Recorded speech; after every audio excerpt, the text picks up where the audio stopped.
Bonjour chers internautes, binonyo sobo sabona na télé Tchangu pour na kolanda ba news ya Kinshasa. Nane sengo ya côté les maliboso na bino pour vous parler de ce qui est en train de régner et ça koloba manakati ya mboka na biso. Tozo le bela likambo etali loi proposée par Noël Tiani, ezali loi ya congolité. Eza ko semer vraiment mbutu na kati ya parlement ba député msusu bazo boya d'un côté ba msusu bazo boya d'un autre côté ba msusu bazo lingango. Est-ce que ça malamu te za malamu Lelo tokiti na terrain précisément la victoire pour na komeka kolobisa population congolaise koyeba penser na bango ezani par rapport ya loi o est-ce avantageux pour na bande konabiso ba congolais est-ce que loi na pour le moment eza priorité libosa population zolela biloko eza ya na ba primo ko élevé. Est-ce que loi wana et aboutir na quelque chose parce que tout mona lelo ezape na ba konzi msusu baza ko diriger bamboka na biso bazape ba congolais des pères ba congolais des mères ba congolais kutoko ba des cocobar mais est-ce que mboka ezotambola na ndenge esengeli? Je vais vous laisser le temps boyoka ba kinwa lo lengeni ba lobaki na micro ya télé Tchangu. Mais ça bonne idée que la président ya mboka foza la congolais de naissance. Tel mère, tel père, faut à la Congolais. Et on est c'est même dans le désordre. Le loco que soit président mon boitam soit à 50%. Congolais 50%. Toi par exemple nani Congolais ngambo. Lobi on a avantage monsieur banokene na mboka na bango kuna. On a souci na biso population te. Ya on a nina loba et ça bonne idée. Idée on a président faut téléménéon. So ba homme na ninga désordre a fongola misu. Na lancer sous message na président de la République. Il y a le bac na biso azo sala ngote faut la nape ni population na biso ni souci na biso population il y a un président totina ki wana pona biso ndeni yo komi wana obosani biso président vraiment et là on a le ba ngwana et ça bonne idée utiliser ka idée wana toza sima maloba no wana to linga ka ezala bongo po to me na mboka na biso na ndenge ya tout droit ka ngo tia musapiane ezala ka bongo naza suna eloko ko lobate on a linga na loba yango wana. Qui avantage à président congolais zani. Et ça avantage, ça fier pour ça congolais tel mère tel père. Et ça avantage va bien na biso ko keni quelque part te pour on associana va bien osana mboka na biso pour azamo na mboka. Le so za 50%. Au costa paye meublement boketa na mboka mo à la longue oko kufa batu mususu ba gagner na ba bien na. Préféré okutu ezala awa so eza awa biloko wana to gagner nango ata kufa kenda to ba na biloko na biso wana. Et ça avantage. Mwana mboka yo bakisi. Bon, pour ngai idée wana na sepel nango makasi. D'ailleurs na apprécier ngo fort po eza idée mo boza bien. To ite ko za na présent ex-président o tourno benge président honoraire o afandi wana. Donc o asala biso mo ngane population to bien. Mais to sepela ke lelo idée o ba personne eza bonne idée président face à la fils du pays à 50 fils du pays 100% parce que 100% na ezo mené ndeka ndeko nanga uti ko loba ba bien oyo li alingi ko boule akosala na mboka mopaya po bango ba tout monde de préférence ko ba mboka bapaya on atanga na Bruxelles on akola na Paris on a boye so azana ba bien musupa sala ngo ana kongo ko boule ko sala ngo na Paris so ba biloko na biso ni ba citoyen congolais muto perdre ngo ya biso lingi 100% congolais pour congolais tonga biloko na alelo so kia kufi biso ne to gagner na ba bien ko tika na ta ko biso ne to gagner te bano ba robota masima ba ko mona ki ate président moto za ki ni azaki congolais a maman ne abotama papa ne abotama ande et sali ka sala ba bien ne tika ba monument ne to mona ba Chabotel ba Charlie Pembele ne to mona ba biloko ebele o to yebi na njili ba nani ba tonga ba prêtre mi ba mineno ba zala na mboko do yango ndo moni pona ngai na apprécier ka idée wana makasi ne ba député ba ngaka ba boya ngo pona biso to sepela nango te to sepela ba député biso mto tinda bino wana boye ba kende bo vanda wana a kalate bo ngo luka biso pour 2023 kalate avant bo zwa décision ba na ko appliquer ngo football na maloba peuple biso to la population de yambalo je crois boye la biso ben intimidation ba polo te na ba chapeau po ba chapeau to la tarango ba polo to na ngo na banzoto bo tika makanisa bino wana ko luka idée mo boye ba bimisa mo eloko mo eza ya bien bino siko besoin imposer pour casser mutu wana bo étouffer ye asa likamana te na contre wana. Bon pour ngai loi ya congolité nga naza contre yango. Pourquoi? Parce que au moins net na mboka na biso Tous on appelle bato mususu congolais sur 1000%, hein, aleki même 100%. Alors ça n'est pas le romo na mboka te. To ebi mingi o ba premier ministre, bazo ba poste ya minene, alors ça n'est pas le romo te. Ba libanais, on est à tous en victoire. Par rapport même musala on a sala, on a za courtier immobilier. Ba libanais mususu awa, ba opesa kutu bato misala. Donc on a un pourcentage combien 0. En conclusion, je n'ai pas le banine. Mutu oyo soka ko bongisa mboka mindele pe bazalaka batonga ba inikini banino o même tile loa inikini onga na tanga kuna na moni ata congolais moko atonga ngote mais belge mutu atonga yango ozomona atongi eloko wana bala sata copie ya inikini wana mundele et puis na aneni soki na ba 1955 si je ne me trompe atonga eloko wana siko biso ba autorité oyo depuis wana nana tongi oyo azana 0% atonga inikini wana wapi. Mais lelo est commis congolité. Si on va congolais, on va appeler le gouvernement. On va 100%, 1000%, 10 000%, bazana kati ya gouvernement. Ba 0% bango yo ba otonga. 0%. Na ba moins 10%. Rwandais, Libanais, talande ba otonga. C'est ça ma réaction. Mais alors au conseiller bandeko ba politique nini o ba ko sala pour le moment, est-ce que sa priorité likamba congolité? Et la priorité, et là on peut natina moko te. Pour nangai, mutoyo o a contribué bien pour na obongisa mboka yende. Tomani ba Barack Obama na États-Unis. Il paraît Kenyan. Barack Obama mwindu. Ngala kutana américaine moko na Goma. Na tuni yo votaki nani? Blanche, quand je dis blanche, il y a Piscor na tuni yo votaki nani? Abi Barack Obama na bi oh, yo mundele boy. Abi non, cet homme est formidable. Tout ça a besoin de formidable, de formidable dans le cannabis. Bon, moi je pense à mon humble avis que la loi sur la congolité là, c'est à la fois un débat intéressant, d'autant plus que ce qui est là, tout le monde par rapport aux enjeux, il y a un cannabis qui est kende. La disposition mon sous oyo pour briguer par exemple la magistrature suprême. Il faut la verrouiller parce que tout le monde en haut, partout au monde, il y a des postes stratégiques où n'importe qui a accéder. Par exemple, dans la centrale d'intelligence aux États-Unis, dans la FBI, il faut pas payer ça, tout le monde a confiance où il y a sûr, où il a protéger tout d'abord l'intérêt en Mboka. C'est ça qui est dans cet aspect de choses, du point positif, où on a un mais de deux. Deuxièmement, ils ont même un peu, moi, caractère un peu restreint et peu hypocrite, dans le sens que pourquoi seulement qu'on s'ouvrir, qu'on vivre en autarcie, on a nos frères à nous, au Congolais, au changer de nationalité, mais qui ont partagé l'idéal, l'idéal en fait, c'est Mboka, on confier, on peut sans sa responsabilité. Donc c'est par rapport, si nous-mêmes, le modèle de société ou bien le modèle d'État au Lingito accéder à on peut bien en fait, ça va se résumer tout autour, il y a des valeurs, il y a des idéaux, il faut commencer à se définir au lieu que tout dans le sens, il y a des congolité de bla, machin, truc comme ça. Il faut d'abord commencer à définir l'idéal, quel modèle, quel type de société que nous voulons de nous-mêmes.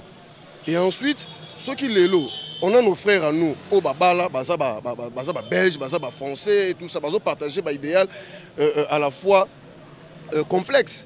Dans le contexte de la mondialisation, vous trouverez un même citoyen qui est belge, il est français, il est ceci, mais par rapport notamment, il y a des idéaux.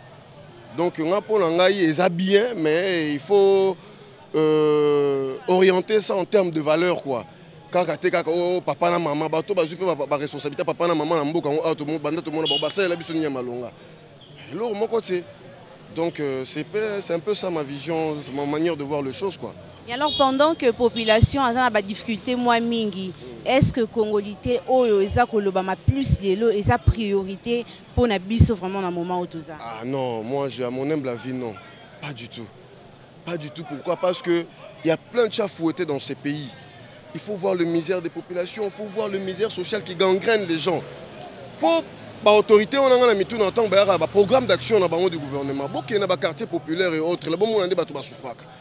kobongisa par exemple ville ezaka gombete ezaka aller na baselemba ou aller là où bato bazo peine na ba problème ba mai problème à kolia problème nzela. Mais est-ce que c'est apparemment mettre de côté des priorités au bato bazo zela des vraies questions sociétales bazo embrasser en côté? Oui, quand même ça fait partie, mais je pense que c'est vraiment priorité. Bon, moi en tant que Congolais en principe, je ne peux vraiment pas être contre cette loi-là. Ce pays a été à un certain moment livré à la prédation des étrangers en réalité. Et nous avons vu, moi je suis zaïrois, je ne suis pas congolais, je suis né zaïrois. Nous avons vu avec Bisengimana, excusez-moi, peut-être dans votre montage vous pouvez... mais sinon nous avons vu avec le directeur du cabinet de M. Mobutu, qui était pratiquement un Rwandais. Ce n'est pas que nous sommes contre le Rwandais, ou je suis contre le Rwandais, mais sa présence a eu à favoriser la nationalisation de beaucoup de Rwandais de façon un peu illégale et dans le désordre. Et vous verrez que dans la gestion du pays, ceux qui ont la nationalité congolaise, pas de la bonne manière, ont accès à des institutions de l'État de manière dont vous ne pouvez pas avoir des idées par rapport aux autochtones que nous sommes. Des Congolais, des pères et des mères. En fait, c'est une façon de stigmatiser un peu cette façon de le dire, mais en réalité, moi je ne vois aucun inconvénient sur cette loi-là. Parce que même aux États-Unis, même en Chine, on protège d'abord les autochtones, on protège les enfants du pays. On ne peut pas prendre quelqu'un qui n'a aucune souche congolaise, on le met au sommet de l'État, non. Est-ce qu'aujourd'hui, si on essaye d'évaluer les Congolais, des pères et des mères qui travaillent actuellement, on peut dire qu'il y a des avancées significatives? Des avancées significatives, bon, c'est à prendre dans un cas ou dans un autre, ça peut ne pas être comme ça. Mais en réalité, je ne trouve pas. Parce que vous verrez que dans beaucoup d'institutions ici au pays, prenons le cas de Kinshasa, parce que nous sommes à Kinshasa, il suffit seulement que quelqu'un soit né dehors, qu'il ait étudié dehors. Il a plus de facilité d'avoir du boulot que quelqu'un qui a étudié ici, qui est né ici. Ça, c'est au fait ça. Moi, je suis né ici, j'ai étudié ici. Je connais de quoi je parle. Je travaille ici. Je sais de quoi je parle. Et voir cette discrimination, à qui la faute? Mais déjà, quelqu'un qui se trouve déjà au sommet d'une entreprise, il a déjà une nationalité douteuse. Vous croyez qu'il prendrait quelqu'un qui soit né congolais de père et de mère? Non. Il va favoriser les siens avec qui ils sont venus. C'est tout à fait normal. C'est là où je n'approuve pas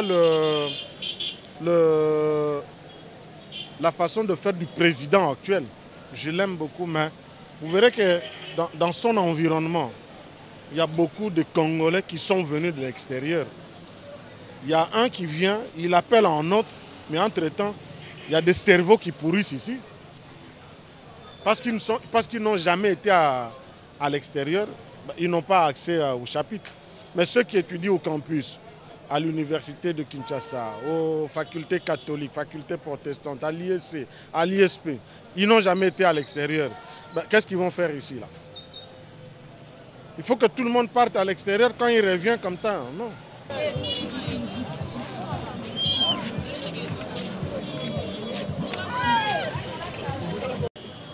Réaction yango ya loi ya Tchani ya proposaki eza malamu po tala ba Rwandais ba kobota na basi na biso na bana biso ebele koto na ba Congolais. Bon, toyebi biti na bango après 15 ans bana wana bakokola bakoni be bakoya kokoma ba mikonzi. Un bon jour akokoma président de la République. Mais akobebisa kaka moko. Loi yango ezali malamu tondimi yango, il faut Congolais nde azala président de la République. Bazwa ba poste na mosusu bazwa yango. Koza ba poste oyo bakoki kozwa te ministre ya défense na nini lokola ba budget. Koza ba poste oyo bakoki kokota te. Okozala bakotina yo na agriculture na nini nyonso wana ezaka mosala il faut kaka ozwa président de la République. soki balingi bakende na totala Rwanda Congolais ata obota wana ata nini wana okokoma mokonzi ya mboka te koza bamboka oyo okokoma te nde yango wana. Est-ce que na moi expérience déjà boza nango par rapport ya mboka na biso, est-ce que ba Congolais des pères et des mères bazo sala baza ko sala pa makambo ya malamu ba avancée significative ezali baza ko sala mabe mais problème ezali wana suivi ezalaki te soki mokonzi azali soki mokonzi wana tozo douter na nationalité na bango Mobutu tobane ko douter na nationalité na ye abotami 1930 mama na ye abotami 1928 aza Congolais te tomonaki ndenge ya dirijaki mboka oyo na ndenge ya mabe toye kotala Kabila mwana kaka ndenge wana bakongole bazodute na nationalité na ye mais suivi ezalaki te nde yango wana tozomona tomoni mwana mboka Faci Beton ndenge ya ye mais azokorige akokoba kaka. Bon, ngai nasepelaka mingi président azala nationalité na biso moko ya Congo azala 100% pona souci ya mboka mais nakotala soki tozotala tozomona lokola baza vraiment na souci ya mboka vraiment te eloko liboso nga nakoloba tosepelaka na bango mais vie sociale oyo toza nango na Congo eza ya malamu te surtout soki totali mingi na likambo oyo etali ndeti babiloko ya kolia soki totali na temps oyo tozali na temps ya Mobutu papa Tshisekedi le père papa ya président de la République oyo toza na ye awa papa Tshisekedi le père azalaki koleka na poste moko ya premier ministre mais soki aleki na poste ya premier ministre lelo après 3 jours biloko nyonso ya kolia ekiti siko pona nini te na lelo oyo ke président akoka kokitisa biloko ya kolia te dernièrement toyoki mo ba rumeur ke biloko ya kolia ezokita mais ekiti te siko nini oyo ikoki bakoka kosala te ke po biloko ya kolia awa ekita mais pona kosepela ke président azala nationaliste esala yango esengo makasi mais eloko na kosenga na bakonzi ya mboka bakitisa biloko kaka ya kolia oyo nazalaki nango kaka yango wana.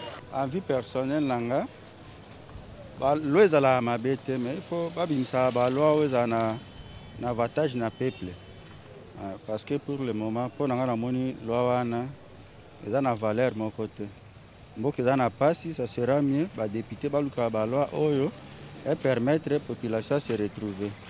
Parce que même au Taliban, il y a des gens qui sont originaires de mboka wana, à la soit na institution non. Et ça va na kala. Pour même un Américain, ceux qui ont la nationalité congolaise, à cause de la président de la République. Pour ceux qui ont la période de démocratie fandi, ils sont actifs dans mboka te, originaire te. Ils ont le président ou Bimaka. Les gens sont mieux placés pour gérer, pas pour nier. Et puis, la loi est divisée, le peuple. Nous avons besoin de Kimia Namboka. La loi est qui va maintenir la loi. Les autres ont une division. Pour la loi les autres divisions dans le sens ni. Non, division dans le sens oyo. Parce que la qui s'est pour les baza ko écarter ba acteur politique mususu diviser zawana parce que acteur politique o ba kolinga ba écarter na loi wana eza sikona ba congolais d'origine bazo soutenir ye na place wana de ko cha division parce que bato ba so ba lobby loi wana eleka moto loi wana so écoute ki oza congolais te nous ana ba congolais baza derrière yo au moins te loi ne ko poser ba problème. Yango na moni za loi moko mabe toza na posa na biloko wana te en plus to bandolo ba Kabila nde mabe aza ko écarter batu mais to moni siko politique na mikolo ekomi siko so ba moni oza moi faut ba écarter atuke za nango bien te batika loi wana loi ne lekate so ba député baza bien ba maele baza pona peuple ba luka division te batika loi ne lekate so ba oyokela nga na lobi biso te so ba oyokela nga loi ne lekate. Bon, premièrement, pour la loi, ancien candidat malheureux, pour l'instant, ils ont priorité. Ok? Pour tout le monde, des pères et des mères. na ministre oyo soki toke na logique wana eosimba te mpo parce que mboka yana bien te po eokabula mboka eobisa makelele même si bamona na assemblée kuna donc makofi ekobetama mpo na ministre oyo pena towana dans les besoins te babongisa mboka wana toye bango plus tard na banero yaka mais ministre yango te. Mais comment on a pendé mboka ezotambola po eza pe na ba Congolais de père et de mère au bazo diriger actuellement, est-ce que ba avancée significative ezali? Bon, actuellement na président otoane ministre oyo ya za de père et de mère otoye bibiso to loba kinois to yebi pa na bango to yebi ma ministre mais ba jeu politique on est vraiment kenele to mo na non même si yemo pe ana ba difficulté makasi pour l'instant mais côté on de vie pena boye pour ngai batika nani babomela na moto tota na mikolo ya simba te. Actuellement faut pas ça ça nini nan nini sa priorité maintenant là la priorité la Congo to lobelango des années jusqu'à présent et ça la maraté. OK, tous en a besoin de social, il y a peuple congolais et bonga to ebi non lelo na robima boye na rozo autant lobi boye na refutama ndaku santé école to na ou maman gratuité et causer problème jusqu'à présent malgré tout to meki ko kenan manda mais causer un problème si côté moi il y a chose biloko wana au moins que c'est un problème. Donc priorité à biso zana no social ya peuple congolais nyonso courant mai nyonso ebonga po wana to ebelongo après sikonde et aussi mbate zéro. Nabi neti mutune tunami loi ya chani ponanga eza mutune tunami na famille nani akoko ma liquidateur na biloko ya famille webi sino que soit liquidateur n'est-ce pas siko nani akoko ma liquidateur na biloko ya famille mwana tata mwasi mwana papa leki mwana mama leki nani akoko ma liquidateur mwana oyo abotami na papa kolo biloko siko Congo bobengaka ko bana ya Congo c'est que Congo na bana na ye aza pena bana bandeko na ye bango se bafanya na mapangu ne komo nango Congo siko chani atuni mutuna tolingi sikoyo kaka bana ya kolo Congo bazwa bakomba liquidateur c'est que mapangu ya matina ya wapi kaka mwana ya Congo a dirigé yango siko chani alobi bongo est-ce que abengani bana ba mama leki abengani bango te abiyo mama leki teka mikate liboso lupango mais pona okota locataire na ndaku wana kaka so bengi liquidateur asala contrat pour basani pour locataire akota c'est que so moni batu baza ko s'agiter na likambo ya chani bo comprendre bango baza bana batata mwasi bana ba mama leki bana banoko na batata mwasi na ba mama leki basangani contre bana ya kolo eloko omoni po babengani bino pete ba rappeler bino mama tayo moko o va na ba cousin na bina ba cousine na lupango papa bino o rappeler kaka lupango za ya biso o pense famille est-ce que pense famille rappelle pambe comme yo ba panza bato ponanga nazo comprendre ba o ba o sepa na loi wana baza ba congolais ba kolo Congo nde ba o sepa nango mais batata baba na batata mwasi o ba na ba zemi na mabumu ba miyebike baza ba ya droit te nde ba okesangana bandoki nde ba okesangana bandoki za banani communauté internationale nde bandoki na on peut ce exemple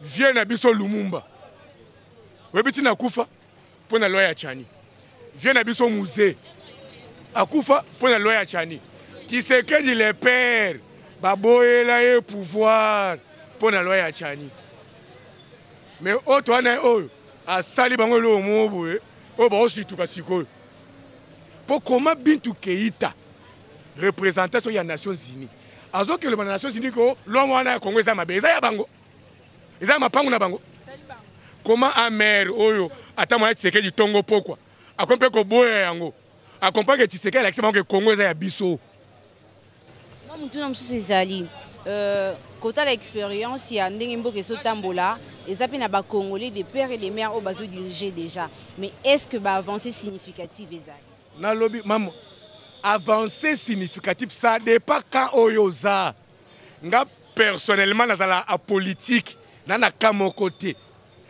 bandeko na biso IDPS ba diaboliser Raïssa sala ba échec c'est lo bango mutu nini yango ya Raïssa sala ba Raïssa sala échec nani c'est que pour ne pas avancer na retard ça dépend ba quand ndas ko na kamoko te vous comprenez nana kamoko te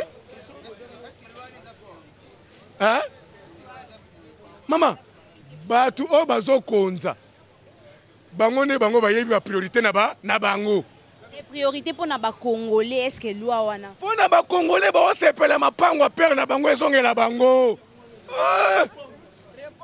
baza na signature maman bolo bakaka o toi na ba uranium toi na ba or yango bane ba vandelango bana batata mwasi na banoko siko to récupérer nde yango nde passe nyonso bomo na oyo nga nazo répéter na za apolitique maintenant je comprends le raisonnement que biloko ya Congo na ba congolais biloko ya famille na ba kolo famille mais mwana ya noko bakobengana ye jamais tata mwasi teka mikate likuposa lupango mais kokotisa locataire ndete pour locataire à côté fongana ya ko signer contrat ndelo ya Tchani na version mususu c'est que so moni muto azo boya ngo comprendre ye que aza mwana ya noko mwana mama leki mwana ya tata mwasi comprendre ye pesa ye raison parce que oh pas linga yango comprendre ayebi que un jour ye peut comme liquidateur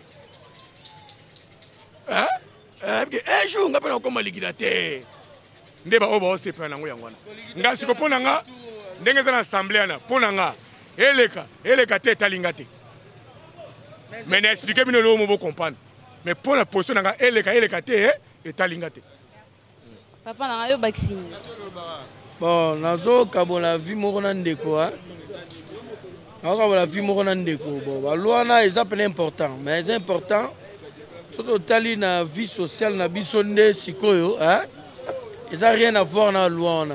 Je ne mais si on comprend que c'est moins important. C'est important parce que ça veut dire que Mboko a partenaire dans le mais habité tikala na mais pose na signature à likolo faut za la mona mboka za bien sikoyo na kamususu tolia te mais ezan chez biso problème interne comprendre to yeba ndeni to robongsango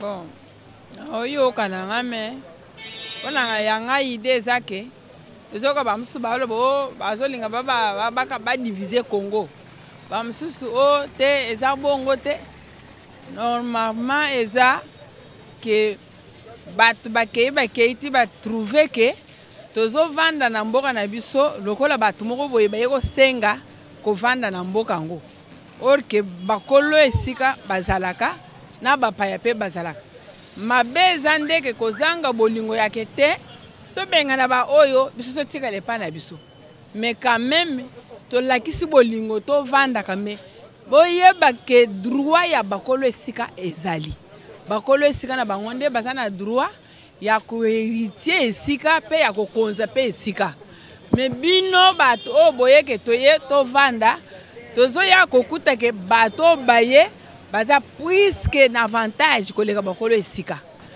tozo senga kake loi wana eza mabete eko koma mabe soki to bale bango no sele bo benga na bango mais soki ke ba vanda me baye ba droit ya bakolo esika baza na droit ya ko déclarer place na bango yanga idée ya mukena zakina nga pena personnellement na yango na contexte oyo congolais aza libre ya ko décider pona mboka na congolais aza libre pona destin ya mboka na ye net ngai na ko décider ambike ba étranger nyo surtout baza na Congo awa ba futelaka na ba quartier populaire te po za mboka na ngai maintenant etali Tchani ngana okene musika te na moni na Bible pe ezo ko interpeller biso parce que biso to fandi awa likolo na Bible bana Israël ler babimaka en Égypte nzambe apesa bango mobeko ke bopesa bokonzi na bapaya te mboka yopesa bokonzi na bapaya ozala modi bo pona ngai nazo soutenir Tchani vraiment à 100%.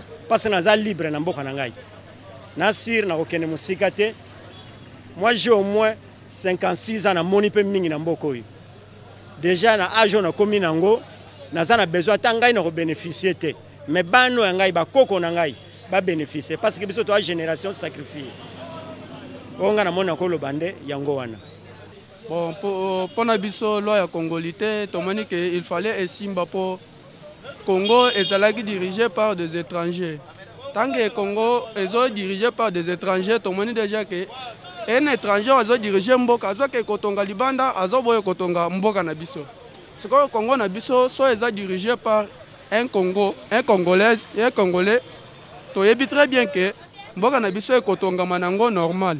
Po mwana mboka akolinganga na ye ake kotonga libanda te akolinga na ye atonga awa. Yango nde tolingi ke loi wana ba nimelango loi wana esala mosala nango.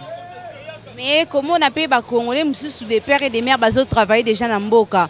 Est-ce que ils ont makamba malam ou ils ont salema et pas inabango?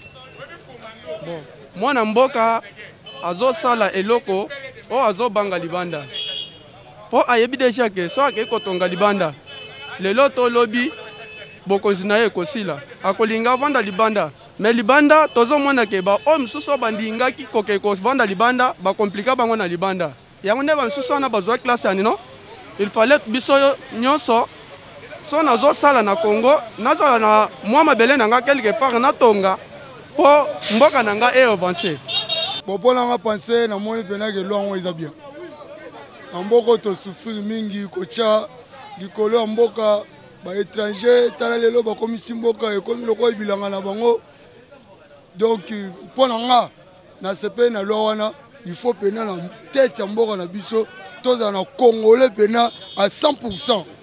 À 100% to boy lisusu makambo ono azaki tata na bango kingani mama na bango kingani biso biloko wana en tout cas to sepe na ngote mais nga na sepe na lo wana na kosenga na bakonzi esika bazali kuna parlement bon voter lo wana bon pour voter yango pena et comme pena en vigueur po chango pena en vigueur parce que ils a bien pour na intérêt ya mboka na biso avantage ya lo yango ezani selon nga avantage ya lo wana ya liboso pour na nga ezali pour nous protéger nos mboka na ngai parce que ceux qui mo konzi azali 100% congolais et bien on sala Congo mabete congolais oh aza déjà na tête mboka na ya ko tira ça congolais ko tira o baby sa mboka te a ko protéger ba bien nyonso ya Congo et tika ka pona ba congolais nde omoni première eloko nga soutenir loi wana yango wana donc tant que oza congolais makila no ezo tamboleza au Congo jamais retiré au travail au Congo. Mais un étranger, mais quand il y a des gens pour nous bébisa, quand il y a pour nous savoir n'importe quoi, mais pour nous il n'a pas le pénal que l'ouana et les cas. Et c'est bien pour nous protéger le patrimoine au Congo. Okay.